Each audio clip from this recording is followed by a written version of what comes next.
There's a story from the 12th century about the great medieval writer and thinker Thomas Aquinas. And you all know his name because you all read a lot of medieval theology, I know, so I don't have to explain to you who he is.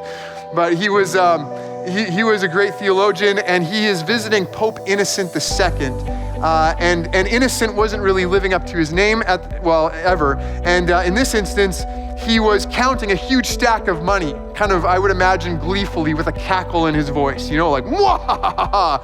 And he's counting his money, and Aquinas walks in, and the Pope kind of says to him, "Hey, look, Thomas, no longer can the church say, 'Silver and gold have I none.'"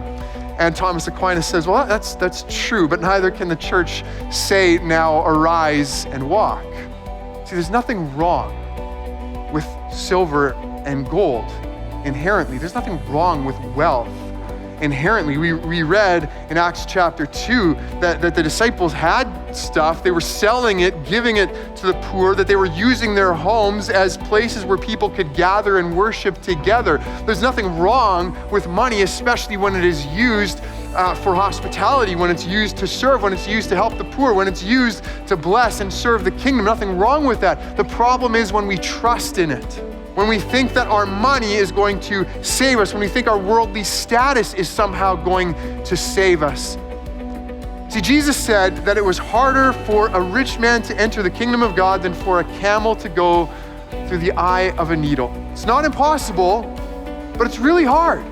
Because the more wealth you have, the more likely you are to trust in it. To believe that this is everything that I need.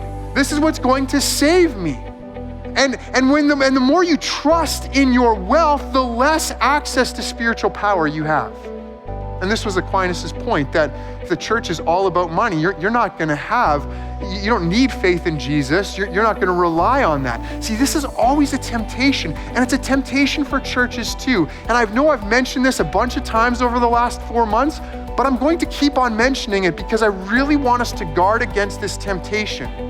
See, some churches might think, well, what we really need is more money so that we can build a better facility and hire more staff and have flashier, more attractive programs.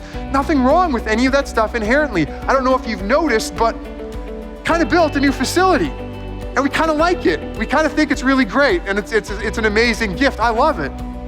But if we think that this is what's going to save people, this is what is going to revive our church, then we are so off track.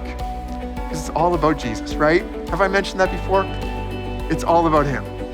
And he's the best thing we have going for us.